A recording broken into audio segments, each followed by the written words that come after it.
Gaano katibay ang isang relo?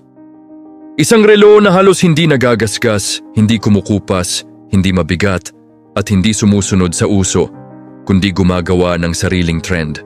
Sa mundo ng Swiss watches, isang brand ang naglakas loob na tanungin ang tradisyon at baguhin ito.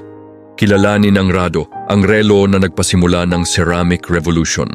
Kumusta mga karelo? Sa episode na ito, susubukan nating tuklasin ang kwento ng isang iconic Swiss watch brand na hindi kailangang maging flashy o sobrang alahas para makilala. Isang brand na mas pinili ang tibay, materyales at innovation kaysa sa ingranding dekorasyon. Mula sa isang family-run company sa Switzerland hanggang sa pagiging global symbol ng modern luxury, ito ang buong kwento ng Rado. Hindi tulad ng ibang watch brands na may isang sikat na founder, ang Rado ay isinilang mula sa pamilya.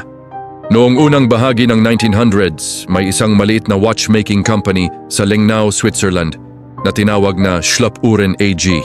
Isa itong family-run business. Tahimik, masipag at nakatuon sa kalidad. Pagsapit ng 1950s, nagpasya silang maglunsad ng bagong pangalan para sa kanilang mga relo.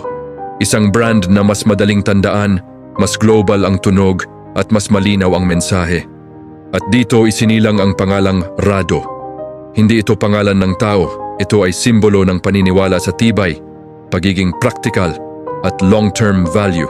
Habang karamihan ng Swiss brands noon ay nakafocus sa komplikasyon at dekorasyon, iba ang tanong ng Rado, paano kung gawing mas matibay ang relo?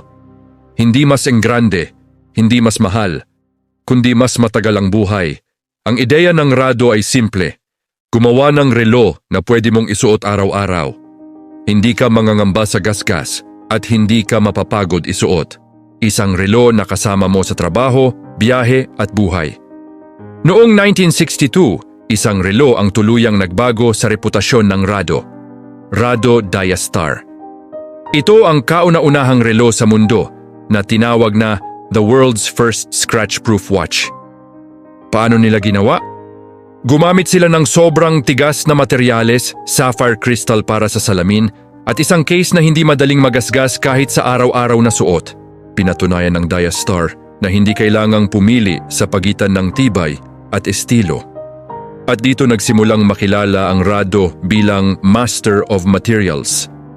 Pagdating ng 1980s hanggang 1990s, hindi na sapat ang pagiging scratch-resistant. Kaya muling nag-eeksperimento ang Rado sa isang material na halos walang gumagawa noon, high-tech ceramic. Ano ang ceramic sa relo? Magaan, matibay, hindi kumukupas ang kulay, hypoallergenic at komportable sa balat. Hindi ito kinakalawang, hindi umiinit o lumalamig sa balat. At higit sa lahat, halos hindi talaga nagagasgas. Dito tuluyang naiba ang Rado mula sa tradisyonal na steel watches. Hindi pa doon nagtapos.